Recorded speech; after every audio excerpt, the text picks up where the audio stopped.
News Maharashtra K9 आवाज जनतेचा।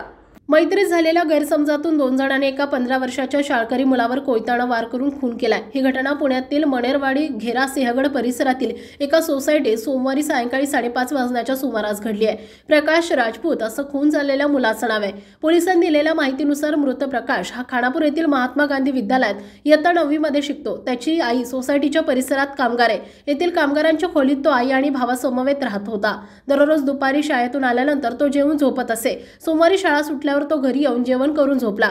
झोपेत असतानाच हल्लेखोराने त्याच्या डोक्यात कोयते धारदार शस्त्राने वार केले। जीव वाचवण्यासाठी तो घरातून पळत सुटला, मात्र 100 फूट अंतरावर तो कोसळला आणि त्यातच त्याचा मृत्यू झाला।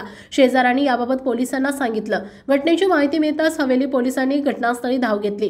पोलिसांनी मृतदेह ताब्यात घेऊन शवविच्छेदनासाठी रुग्णालयात पाठवलाय। प्रकाश आणि हल्लेखोर यांची एक मैत्रीण होती। हल्ला करणाऱ्या एका मुलाशी ती मुलगी बोलत नव्हती। प्रकाशच्या सांगण्यावरून ती माझ्याशी बोलत नसल्याचा राग मनात ठेवून त्याने हे कृत्य केल्याचं प्राथमिक तपासात समोर आलंय। न्यूज महाराष्ट्र K9 साठी प्रतिनिधी दत्ता कांबळे, पुणे। महाराष्ट्रातील महत्त्वाच्या आणि ताज्या बातम्या पाहण्यासाठी आमच्या न्यूज महाराष्ट्र K9 चॅनलला YouTube वर सबस्क्राइब करा आणि बेल आयकॉन प्रेस करा।